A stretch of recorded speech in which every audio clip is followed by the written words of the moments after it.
Alors, bonjour à tous. On va être connecté sur de nombreuses plateformes en même temps. Je vois, il y a Twitch, il y a YouTube, Facebook. Alors, l'objectif de cette matinée, de cette petite heure, c'est de découvrir avec vous le statut de micro-entrepreneur ou auto-entrepreneur. Donc, auparavant, c'était micro-entreprise et c'est devenu voilà, le terme auto-entrepreneur.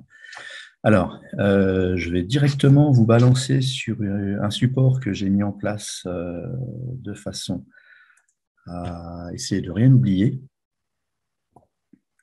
Alors, je vais vous envoyer ça. Je vais faire un partage d'écran tout de suite. Voilà. Alors, écran partagé. Tuc, tuc, tuc, tuc, tuc, tuc, tuc, et je vous envoie, voilà, hop, cet écran-là.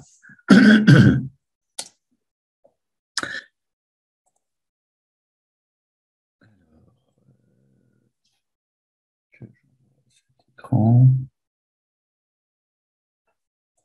Ok. Bon, je fais juste mes réglages de départ et c'est tout bon. Alors, on part donc aujourd'hui sur découverte du statut ou un peu d'avancée sur le statut d'auto-entreprise. Une chose, quelques petites précisions dès le début. On va voir essentiellement l'aspect technique.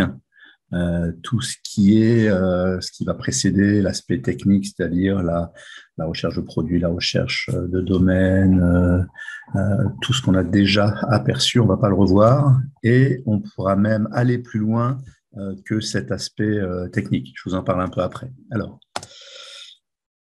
une précision toutefois concernant l'évolution de ce statut et concernant l'enregistrement. À partir donc de janvier de l'année prochaine, 2023, il y a un guichet unique qui sera mis en place normalement au niveau de l'INPI, donc l'INPI, Institut national de la propriété industrielle. L'INPI, c'est un organisme normalement qui enregistrait les marques, les inventions, déposer les logos, etc. Donc là, il semblerait que son cadre s'élargisse. Donc voilà, donc on parle de voilà, le CFE compétent laissera place au guichet. Donc CFE, c'est le centre des formations des entreprises, glissera vers justement vers l'INPI. Donc ça, c'est une notion indispensable à savoir, puisque en fin de présentation, je vous donne des sites référents. Et donc ces sites référents, il faudra en tenir compte pour janvier prochain. Alors, ce que nous n'allons pas voir, c'est-à-dire posez-vous les bonnes questions, c'est-à-dire tout ce qui précède en fait la création technique, juridique de votre entreprise, de votre auto-entreprise, du style, voilà les questions classiques, hein, de façon à bien déterminer quel type d'entreprise vous allez créer, si vous êtes vraiment, si vous avez l'âme d'un créateur d'entreprise ou pas, du moins toutes ces questions, voilà, on les passe. On va essentiellement travailler la partie technique. C'est pour ça, voilà, les niches, tout ça, je passe. C'est des choses qu'on a déjà vues dans d'autres ateliers ou qu'on pourra revoir aussi éventuellement. Alors, je passe rapidement sur le statut de micro-entrepreneur. Alors, vous êtes les héros de demain en créant une entreprise, je considère, puisque c'est vrai que tout créateur d'entreprise est proactif, se prend en charge des sites de sa vie. Donc, il y a une sorte de, ouais, un peu de côté héros-héroïne. Et donc, voilà, comment créer facilement votre auto-entreprise.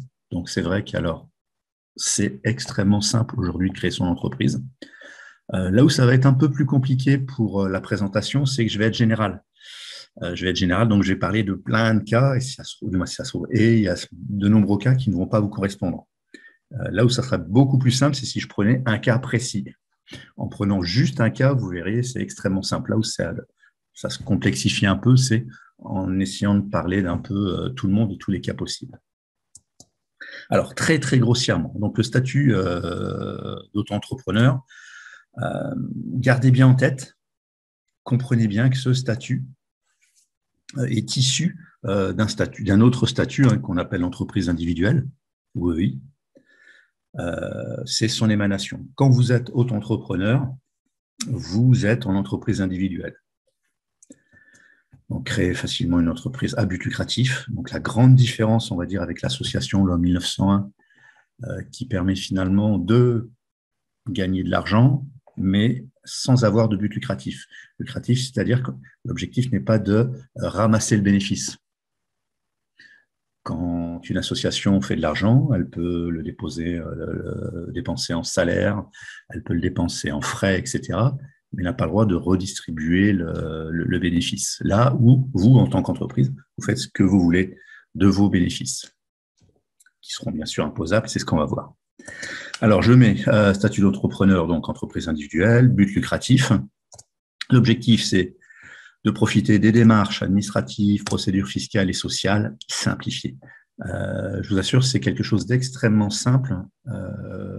Alors, si certains d'entre vous ont déjà goûté à d'autres statuts, SARL, SAS, etc., vous allez voir, c'est beaucoup, beaucoup plus simple. Par contre, il y a certaines restrictions, et ce qu'on va voir ensemble. Alors, ce qu'on va découvrir, donc les avantages du statut. Les conditions requises, vous verrez, il y a certaines conditions qu'il va falloir respecter. Les catégories, qui peut être entrepreneur, dans quelle catégorie, les spécificités de ce statut. Un point capital, c'est combien ça coûte, combien ça va vous coûter, combien vous allez devoir payer en impôts, en charges, etc. Donc, j'ai fait un traitement plus ou moins grossier, mais pour vraiment vous donner une idée. Éventuellement, si ce statut ne vous convenait pas, les alternatives possibles, il y en a 3, voire plus, mais voilà, je pars autour de 3. Et en fin de présentation, je vous donne 3-4 sites référents avec lesquels vous allez pouvoir tout faire. Alors, sans perdre de temps, je commence directement par les avantages du statut. Même avant ça, je souhaite, dans ce que vous allez découvrir, donc je vous dis bien, on va voir aussi les charges sociales, les impôts, le chiffre d'affaires. Je vais vous parler aussi de l'ACRE, l'aide à la création et à la reprise d'une entreprise. Je vous montrerai, c'est une aide qui vous permet de bénéficier de certaines remises sur les charges sociales en fonction de certaines conditions. On va parler aussi de l'URSSAF. Et pour plus de précision, puisque je ne suis pas juriste en création d'entreprise, j'ai un collègue qui peut intervenir à ce niveau-là sur une autre séance pour aller un peu plus loin, si le cas se présentait. Alors, les avantages du statut. On dit que c'est un statut ouvert à tous. C'est ce qu'on va voir. Alors, vous pouvez être auto-entrepreneur. Alors, exclusif ou à titre complémentaire d'un autre statut. C'est-à-dire que soit, je reprends, j'avais juste quelqu'un qui m'appelait en parallèle. Exclusif, vous êtes juste auto-entrepreneur ou vous pouvez exercer une profession, une activité et être auto-entrepreneur en plus. Alors, je vais prendre les cas principaux, que vous soyez étudiant, demandeur d'emploi, dirigeant assimilé salarié, et il va y avoir des petits bémols, on va dire, pour le salarié, le fonctionnaire, le retraité. Dans le sens, si je reviens sur le salarié, vous verrez dans certains cas, c'est pour ça que l'on ne va pas prendre le temps ce matin, il y a le respect de l'obligation générale de loyauté envers vos employeurs, envers votre entreprise. En tant que fonctionnaire, il faut aussi l'obligation d'une autorisation dans certains cas. Et les retraités, automatiquement, il va y avoir une répercussion sur les pensions de retraite. Donc, et là, c'est juste les gros traits. Donc, par contre, répondre aux critères suivants. Donc, être majeur ou mineur émancipé, bien sûr. Vous ne devez pas être déjà travailleur non salarié. Vous devez avoir une adresse en France. Et à l'extrême, pour les ressortissants hors de l'Union européenne, il faut simplement être titulaire d'une carte de séjour temporaire qui autorise l'ouverture d'une auto-entreprise en France. Donc, c'est juste une carte particulière qu'il va falloir montrer et qui est relativement simple à mettre en place. Alors, une précision en cas de cumul d'activités, puisque certains me disent, tiens, hop, je vais ouvrir une entreprise, je vais être entrepreneur là. Pas de souci, c'est possible de cumuler plusieurs activités, mais qui dit, je pars sur 2 activités, ça entraîne le paiement d'une cotisation sociale pour chacune. Donc, il va falloir payer dans les deux cas. N'essayez pas de vous dire, ouais, je vais avoir deux activités, je vais payer qu'une fois. Non, non, non, c'est pas possible. Ça marche pas comme ça. Et même chose, hein, l'impôt de revenu, il sera tiré des deux activités. Donc voilà, c'est quelque chose que je voulais mettre sur la table très vite et pour que ce soit très très clair pour tout le monde. Alors, les démarches de la création, elles sont excessivement simples, elles sont simplifiées. Vous allez directement sur un site, je dirais que dans l'heure, tout est fait. Donc, ce que j'ai dit tout à l'heure, elles sont beaucoup plus légères en comparaison d'autres formes juridiques. Vous n'avez aucun apport de capital qui est exigé, même si les autres entreprises aujourd'hui, par exemple, vous pouvez ouvrir une SARL, une SAS, avec 1 euro, c'est jouable. Donc, c'est vraiment un avantage par rapport à il y a de nombreuses années où les capitaux étaient quand même relativement élevés. Concernant le compte courant, le compte bancaire, un compte bancaire, c'est facultatif. Alors, c'est facultatif en fonction de ce que vous allez mettre en place en tant qu'entrepreneur. On en reparlera un peu. Je vous conseille, pour une clarté finalement de gestion de vos comptes, d'ouvrir un petit compte en parallèle. C'est vraiment, vraiment mieux. Vous n'êtes pas obligé d'ouvrir un compte professionnel, qui peut vous coûter plus cher. Vous pouvez simplement ouvrir un compte parallèle dédié juste à votre entreprise.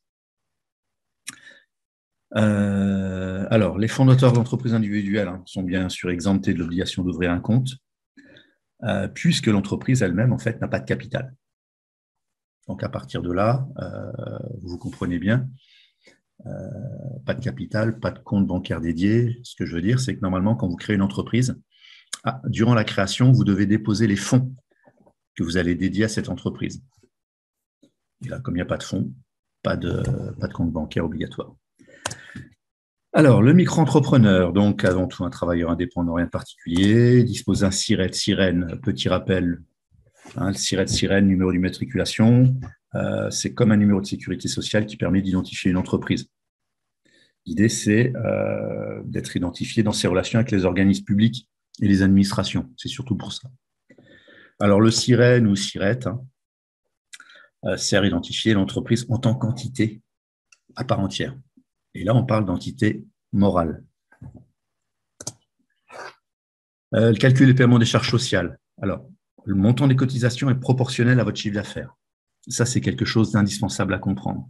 Vous allez voir, en fonction du chiffre d'affaires que vous générez, vous allez payer des cotisations sociales.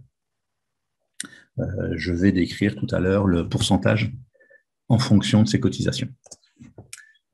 Alors, vous avez le choix de verser vos cotisations à l'URSSAF, donc soit tous les mois, soit chaque trimestre. Il faut que vous déclariez un CA pour un prélèvement automatique des cotisations sur votre compte bancaire. Et le point important que je vous reprécise, vous ne payez pas de cotisations sociales et fiscales en l'absence de recettes. Vous ne gagnez rien, vous n'avez rien à payer. L'URSSAF, qu'est-ce que je peux vous dire sur l'URSSAF, puisque généralement vous connaissez mal. L'URSSAF, les lettres de l'URSSAF, donc Union de recouvrement des cotisations de sécurité sociale et d'allocation familiale. Voilà.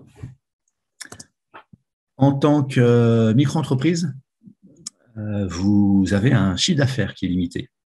Et il va être limité en fonction de l'activité que vous allez mettre en place. Alors, par exemple, pour l'achat et la revente de marchandises, maximum, on est à 176 000 et quelques. Alors, bien sûr, hors taxe, je vais en reparler un peu. Ensuite, la vente de denrées à consommer sur place, donc tout ce qui est petits restaurants et autres, on est sur le même chiffre d'affaires. Prestation d'hébergement, on reste sur le même chiffre d'affaires. Et ensuite, quand on va passer à la prestation de services commercial ou artisanal, la prestation de service, ça peut être du conseil, ça peut être de la formation. Là, on chute à 72 600. Et c'est la même chose pour les professions libérales.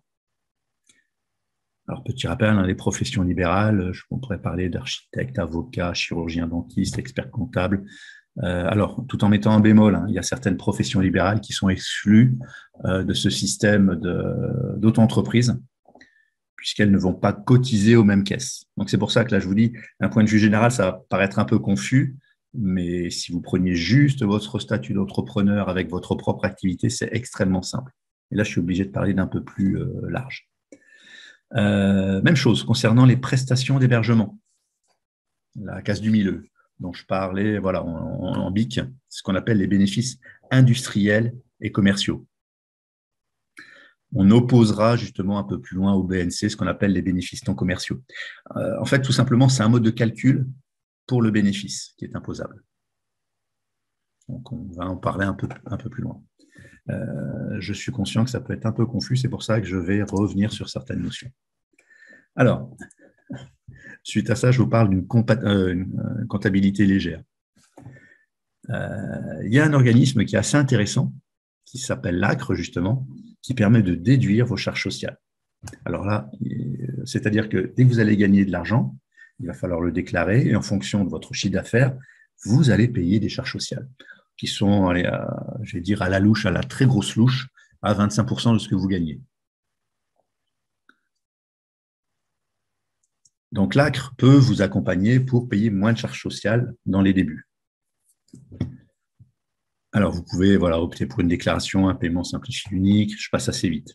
C'est peu important. La comptabilité de votre entreprise est réduite. Voilà. Vous pouvez simplement tenir ce qu'on appelle un livret de recettes, c'est-à-dire qu'est-ce que vous gagnez, qu'est-ce que vous sortez, éventuellement un registre des achats pour votre matériel. C'est quelque chose que je peux vous conseiller, alors soit papier, soit digital, pour bien suivre. Il n'y a pas d'obligation, mais pour vous, ça va être un vrai plus, surtout si votre entreprise se développe et si vous devez changer le statut, parce que vous exposez le chiffre d'affaires. Donc, c'est des règles à prendre dès le début.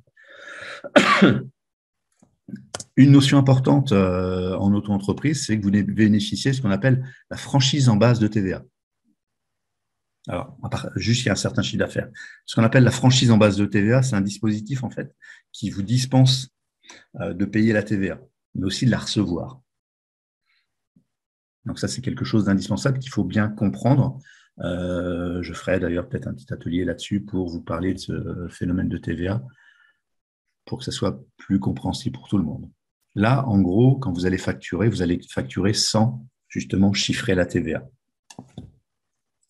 Alors, si je reprends très sommairement les avantages, les premiers avantages et les inconvénients de l'auto-entreprise, vous n'avez pas de capital à mobiliser au départ, indispensable.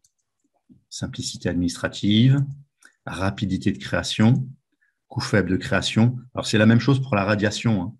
Elle est gratuite et simple.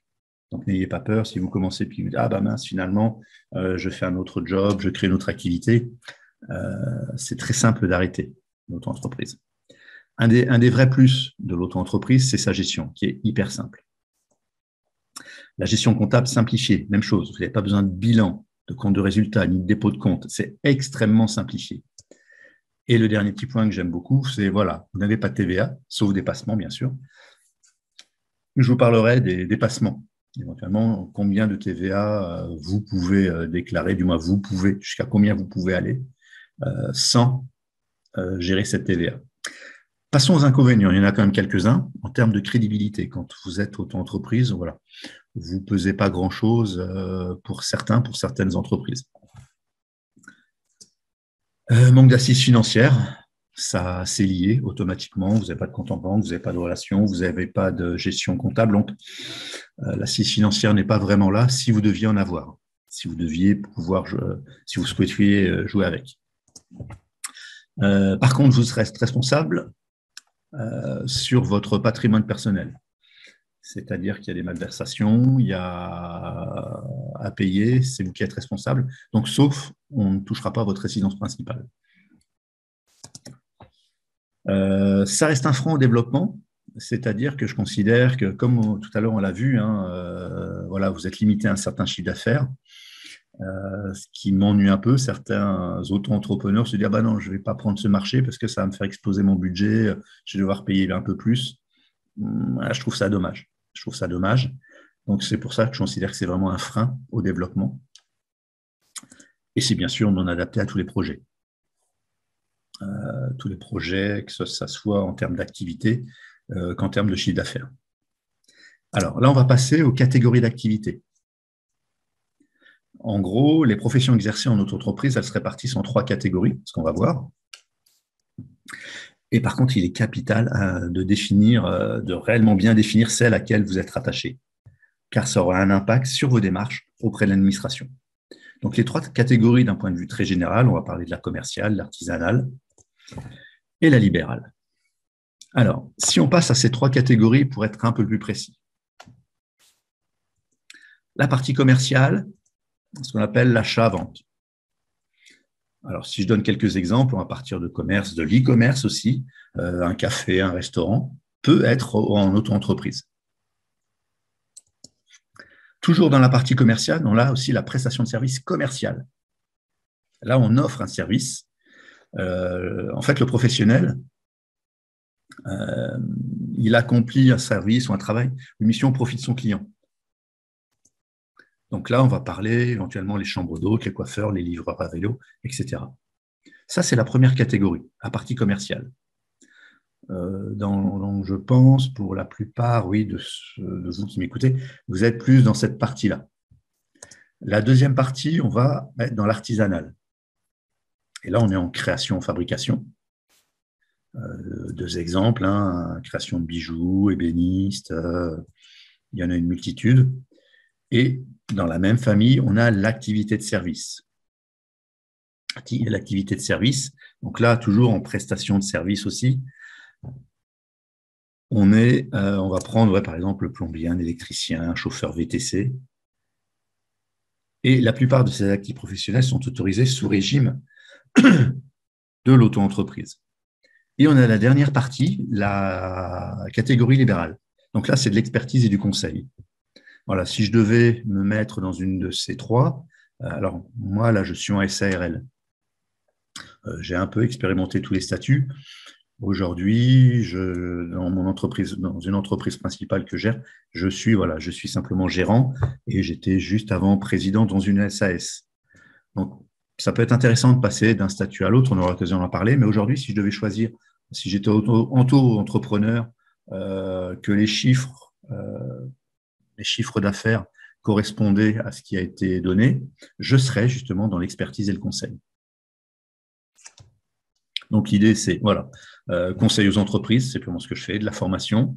Les professeurs indépendants que vous connaissez, pour ceux d'entre vous qui sont encore en études, majoritairement, ils sont en entreprise, en auto-entreprise. Voilà, très, très peu sont en société. Et voilà, de l'e-formation qui est une activité aussi qui marche excessivement bien. Alors, ça, ce sont les catégories. Par contre, il y a des exclus. Il y en a beaucoup, donc c'est pour ça que c'est indispensable de bien se renseigner au préalable. Et là, je vous dis bien, le portrait que je vous dresse est relativement général. Alors, je regarde en même temps, on est dans les temps. Le chrono, donc les marchands de biens, alors tout ce qui est agent immobilier, parce qu'il y a une TVA immobilière qui est très différente. Donc, je ne rentre pas dans les détails. Certaines professions libérales dont j'ai parlé tout à l'heure, en termes les professions juridiques, de santé, les comptables, les experts comptables, les commissaires aux comptes et autres, ne peuvent pas prendre ce statut. Les activités agricoles. Tout ça, je vous dis, alors les activités agricoles, certaines activités agricoles, pas toutes non plus. C'est comme certaines professions immobilières, certaines professions libérales, pas toutes. À vous de vous renseigner, ou revenez vers moi, n'hésitez pas. Même chose, les commerces de véhicules neufs en sont exclus. Et il y en a encore d'autres. Alors, pour votre immatriculation, pour carrément se déclarer, généralement, on passe par ce qu'on appelle un CFE, Centre de formation des entreprises. C'est lui qui réceptionne et valide votre demande de création ou de cessation. C'est également lui qui transmet les infos aux autres organismes, la CPAM, l'INSEE, le Centre des impôts, etc. Donc aujourd'hui, c'est extrêmement bien fait. Toutes les démarches qui étaient chronophages, chiantes pour parler clairement auparavant, elles sont automatisées, elles se font toutes seules. Donc, là, si je prenais, par exemple, la catégorie commerçant, le centre de formation des entreprises, ça serait la CCI, la Chambre de commerce et de l'industrie. Si vous étiez artisan, on passe à CMA, les activités libérales, c'est l'URSSAF, etc. Donc ça, connaissant un peu votre profil en général, vous serez plus sur la partie Chambre de commerce et de l'industrie. Oui, petite précision, lorsque vous déclarez votre auto-entreprise, vous devez en même temps vous faire immatriculer, mais ça se fait tout seul en fait. Registre du commerce des sociétés, j'en ai déjà parlé, le SIRET, etc., un extrait CABIS. Ça, ce sont les documents qu'on vous donne et qu'on vous remet rapidement. Alors, ça sera transmis sous 1 à 4 semaines. C'est vrai que généralement, dans la semaine, c'est fait. 3. Spécificité du régime. Alors, pour la déclaration de votre chiffre d'affaires, ça, c'est quelque chose de capital, même d'obligatoire. Même si votre chiffre d'affaires est de 0, vous devez faire vos déclarations. C'est quelque chose d'obligatoire. Donc, vous choisissez bien sûr, on l'a vu tout à l'heure, quand vous déclarez votre CA, soit mensuellement, soit trimestriellement, c'est vous qui décidez. Vous avez bien sûr un délai pour votre première déclaration. Donc, c'est-à-dire que dès que vous commencez, il y a une certaine largesse de délai. Mais c'est dommage parce que du moins cette largesse fait que on prend un peu plus son temps par la suite. Ça peut être des erreurs. Donc faites attention à ça. Prenez pas trop vos aises en disant ouais bon moi j'ai le temps. Essayez d'être hyper régulier, d'être hyper rigoureux concernant tout ce qui est administratif et tout ce qui est relation avec l'administration. Par contre, oui, sachez aussi que vous ne recevrez jamais de mail de confirmation. Quand vous envoyez finalement, vous faites votre déclaration, l'administration ne vous enverra jamais de mail de confirmation. Même chose, elle vous enverra aucun message de relance. C'est à vous d'être vigilant et de bien penser à effectuer vos déclarations. Donc, le délai pour la première déclaration, voilà, vous avez 3 mois.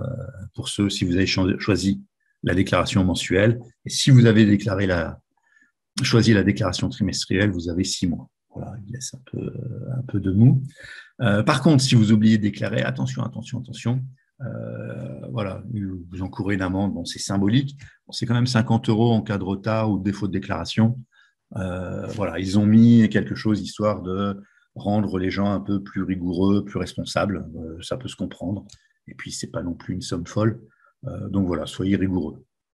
Donc je dis bien, vous ne recevrez jamais de mail de confirmation pour dire on a bien reçu ou attention envoyé, c'est à vous de le faire.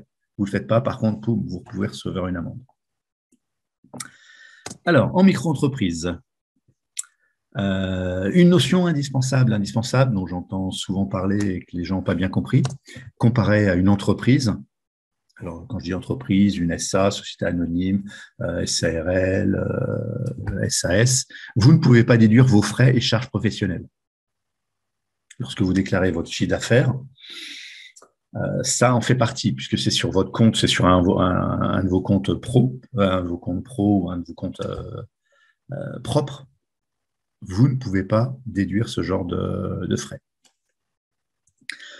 Petite précision quand même, je mets toutefois si vous avancez de l'argent pour acheter des matières premières ou du matériel pour un de vos clients, vous pouvez les facturer. Ça, c'est ce qu'on appelle les frais de débours. Vous les facturez sur la facture de vos clients. Par exemple, un client vous demande d'intervenir à 500 km d'où vous habitez. Les frais de route, OK, vous n'allez pas pouvoir les déduire lorsque vous déclarez votre chiffre d'affaires, mais vous pouvez les facturer à votre client en disant, voilà, les 500 km, voilà, j'ai les frais d'essence, j'ai les frais d'hébergement, vous lui facturez. Et ça, c'est très propre à faire. Donc, je dis bien, ceux-ci ne sont pas comptabilisés dans votre CA, ils ne sont pas pris en compte dans le calcul de vos cotisations sociales. Donc, c'est toujours intéressant. Tout à l'heure, j'en ai parlé. BIC ou BNC. C'est en fonction de l'activité que vous allez choisir. Ça désigne en fait 2 modes d'imposition. Alors, ils sont bien différents l'un de l'autre. Et savoir dans quelle catégorie s'inscrit votre activité est indispensable pour comprendre finalement votre fiscalité qui sera appliquée sur votre chiffre d'affaires avec votre auto-entreprise. C'est pour ça que là, je dresse assez largement. Donc, on a ce qu'on appelle le BIC. BIC, c'est la catégorie bénéfices industriels et commerciaux. Donc, ça, c'est pour plus une activité commerciale, industrielle ou artisanale. Et à l'opposé de l'autre, le BNC, ce qu'on appelle finalement la catégorie des bénéfices non commerciaux. Là, on est sur du conseil, du consulting. Donc, je vous disais, voilà, si je devais prendre le statut d'auto-entrepreneur, je serais sur cette partie BNC. Vous, si vous développez finalement si vous développez des activités en e-commerce, vous allez être en BIC. Voilà. Passons aux charges sociales. Alors, je vais dresser assez vite le portrait. C'est pour ça que je vais parler de différentes catégories de charges sociales. Et je vous dis bien, alors que vous, si vous étiez défini, vous auriez qu'un type de charge sociale. Pour dire, là, on en voit plein. Dans votre cas, ça sera beaucoup plus simple. En gros, l'achat et la vente de marchandises. Par exemple, vous êtes sur Internet, vous faites un site e-commerce, vous faites du dropshipping. La cotisation est 12,8. On passe à 22 pour un service commercial ou artisanal. Et même chose pour les professions libérales. Je le passe assez vite. Je vous fais un point juste après. Donc, le taux de charge varie en fonction de l'activité. Même chose, vous avez ce qu'on appelle des taxes pour frais de chambre consulaire.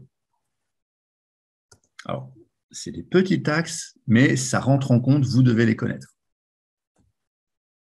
Donc, je les passe assez vite. Et je vous dis bien, je vous fais juste un léger topo final.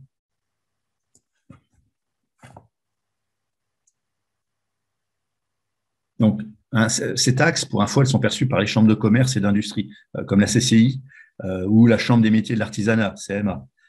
Alors, par contre, ça sera perçu qu'à partir de la 2e année d'activité. Alors, elles ne concernent pas les activités libérales. Tout simplement, parce qu'elles sont proportionnelles à votre chiffre d'affaires, mais voilà, c'est pour vous dire, ce genre de taxe, c'est qu'à partir de la 2e année, c'est infime, mais il faut le savoir, il faut en tenir compte. Même chose, il y a une contribution à la formation professionnelle. Toute entreprise doit participer à la formation professionnelle d'un pays, c'est-à-dire que tous les États ont compris aujourd'hui qu'une entreprise qui ne se formait pas n'allait pas vraiment se développer. Donc, il y a une obligation de formation pour les entreprises et donc de cotiser. Et donc, cette cotisation, elle est relativement, voilà, alors plus ou moins, voilà, on est à 0,10, 0,30, alors pour certaines, on va à 0,20. Mais ça, pareil, c'est sur votre chiffre d'affaires, vous devrez payer. Même chose, cotisation foncière. Cotisation foncière des entreprises qu'on appelle le CFE, c'est un impôt local qui est relatif aux biens immobiliers que vous exploitez par l'entreprise. Au cours de l'année, par contre, N+2. Donc, à partir de la 2e année, on estime, si vous avez une maison, si vous louez un bureau, si vous êtes en location, voilà, on va estimer une base de la valeur locative du bien. Alors, elle peut être ajustée, comme je dis bien, par les communes. C'est entre 220 et 500 et quelques. C'est une cotisation forfaitaire que vous allez devoir payer. Donc, si je fais un cumul, alors très, très grossier, j'espère que les pros ne m'en voudront pas trop de ce genre de cumul un peu à la louche, même très, très grossière, mais c'est vraiment pour vous donner une idée. Voilà. Voilà, on dit voilà, vous allez payer 25% de ce que vous gagnez en charge sociale. Alors ça, c'est qu'une première partie, puisqu'après, vous aurez bien sûr l'impôt sur le revenu, comme tout à chacun. On doit s'acquitter des impôts sur le revenu. Pour cela, voilà, vous devez le déclarer comme une façon classique. Alors, il y a le formulaire, ça doit être le 2042C Pro, pour info, pour une entreprise. Vous devez mettre le montant de chiffre d'affaires, qui est ensuite déduit automatiquement d'un montant forfaitaire, pour obtenir ce qu'on appelle le montant net imposable. Donc, vous en souciez pas trop, c'est relativement simple, c'est des automatismes à mettre en place, bien sûr, qui vous inquiètent parce que vous les méconnaissez, vous dites c'est compliqué. Non, franchement, c'est pas compliqué. Là, je vous parle de plein de choses, parce qu'on n'a qu'une heure, c'est très rapide. Franchement, c'est pas compliqué. il ne faut pas du tout que ça vous empêche de développer votre activité. Ça, c'est quelque chose, vous allez passer voilà, éventuellement une journée à vous prendre la tête une fois pour toutes, comment ça marche, et au bout de 3 mois, vous regarderez et vous aurez tout compris, et ça roulera, vous ne prendrez plus la tête. Donc, mais c'est indispensable, ça fait partie de la connaissance de tout entrepreneur et entrepreneur classique. Donc, je passe assez vite. Voilà, impôt sur le revenu, pareil. Je vous laisserai revoir ça. Même chose concernant les autres, pas les autres impôts, les autres investissements auxquels vous allez devoir penser automatiquement à la mutuelle. La mutuelle, justement, si vous êtes en auto-entreprise, il va falloir prendre une mutuelle santé pour vous. Même chose, il va falloir penser à des assurances. La multirisque pour la voiture, la partie pro éventuellement, responsabilité civile, une protection juridique. Alors à voir, si ça se trouve, au sein d'une assurance, on va vous injecter la protection juridique avec ou en plus. Il y a une multitude de façons de faire, mais ça a pensé. Pensez aussi aux frais bancaires. C'est pour ça que si je vous disais, si vous prenez un compte pro, vous risquez d'avoir des frais plus élevés que si vous restez sur un compte perso. Et vous pouvez normalement rester sur un compte perso en auto-entreprise. Même chose anticipée pour vos congés. Voilà, il n'y a rien de bien particulier là-dessus. Qu'est-ce que je peux redire sur les... non, on aura l'occasion éventuellement de parler des assurances une autre fois, mais voilà, c'est anticiper ce genre de choses. Je vous parle des plafonds de la TVA pour 2022. Donc, pour une activité commerciale, voilà, on est à 85 000 € et 34 000 pour du conseil, prestation de services artisanal ou commercial, et même chose pour les libérales. Donc, ça, c'est plus pour vous donner une idée globale. Alors, je regarde le timing. Ouais, on est vraiment plus que dans les temps. Les alternatives possibles, voilà, je vous en mets 3. C'est-à-dire que si ce statut ne vous convenait pas, il y a ce qu'on appelle les couveuses en entreprise. C'est tout simplement des associations, des clubs, voire même sous forme d'entreprise, qui accueillent en fait de jeunes entrepreneurs et qui les guident de A à Z. Donc, on vous héberge. Alors, des fois, c'est gratuit, des fois, c'est avec un minima, et vous êtes avec d'autres entrepreneurs. Et il y a une structure qui est là pour vous guider, pour vous aider dans toutes vos démarches. C'est absolument génial. Tous les retours que j'ai pu avoir, les rencontres que j'ai faites dans ces couveuses, c'est extraordinaire en termes de positivité, en termes d'aide. Donc, n'hésitez pas si c'est quelque chose qui peut vous aider. Alors, même si vous êtes en auto-entreprise, que ça vous plaît, vous pouvez utiliser une couveuse pour vous aider. D'ailleurs, petit rappel. Ensuite, le portage salarial, c'est simple, vous faites héberger par une entreprise qui vous salarie au sein de sa structure. Et par contre, elle va vous payer en fonction de ce que vous ramenez. C'est-à-dire que vous êtes salarié chez elle, donc vous bénéficiez de tous les avantages que cette entreprise peut avoir. Si elle a un gros CE, elle s'occupe de toute la partie administrative, toutes les déclarations, puisqu'elle va vous salarier au sein de l'entreprise. Et je vous dis bien, par contre, elle va vous payer en fonction de ce que vous ramenez. Et elle va vous prendre 10% pour ça, de ce que vous ramenez. Et ensuite, il y a les coopératives. Donc, les coopératives, je vais vous faire un petit point là-dessus. Je vais aller, voilà, j'arrive ici. Donc là, je vous fais un point un peu plus avancé sur ces trois approches, qui sont des alternatives pas négligées. Ça peut être vraiment intéressant.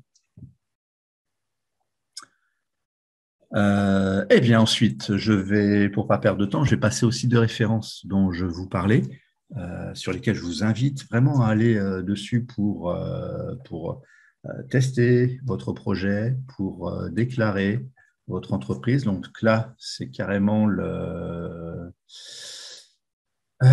portail des auto-entrepreneurs. Très, très bon site. Vous allez retrouver toutes les infos au-delà de ce qu'on a pu voir dans cette petite heure. C'est extrêmement riche. Un autre sur les auto-entrepreneurs, celui de l'URSSAF. Même chose, s'informer, créer, gérer des sites relativement bien faits qui vous donnent un maximum d'infos. Un autre site que je vous ai mis en plus qui peut être vraiment intéressant, c'est pour les aides à la création ou la reprise.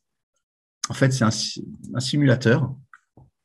Vous allez simplement dessus, vous rentrez vos données et il vous dit justement si vous avez des droits ou pas au niveau de l'ACRE, entre autres, au niveau de l'aide.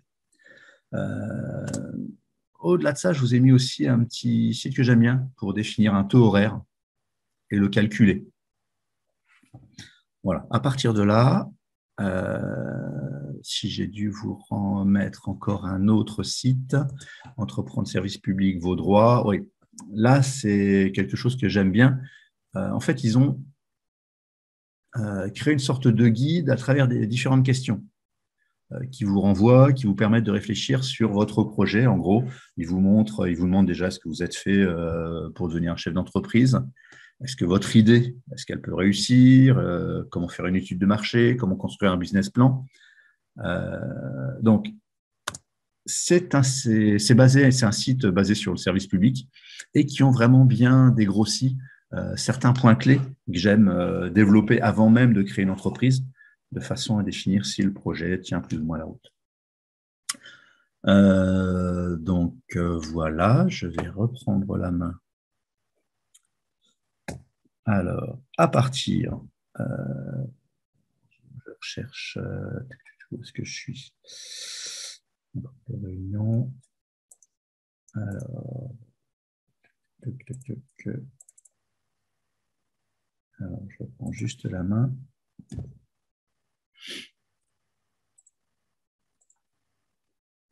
Alors, hop, je suis là-haut. Alors, je vais juste faire. Je vais arrêter le partage. Alors, et je vais reprendre la main avec vous. Et donc, oui, effectivement, je vois que sur. Ouais. Ouais, sur Twitch, il y a eu beaucoup de réponses, beaucoup de questions. YouTube aussi. Bon, bah là, je vais tout simplement passer à la partie. Voilà, il nous reste quoi, 20 minutes, à essayer de répondre au maximum à toutes vos questions.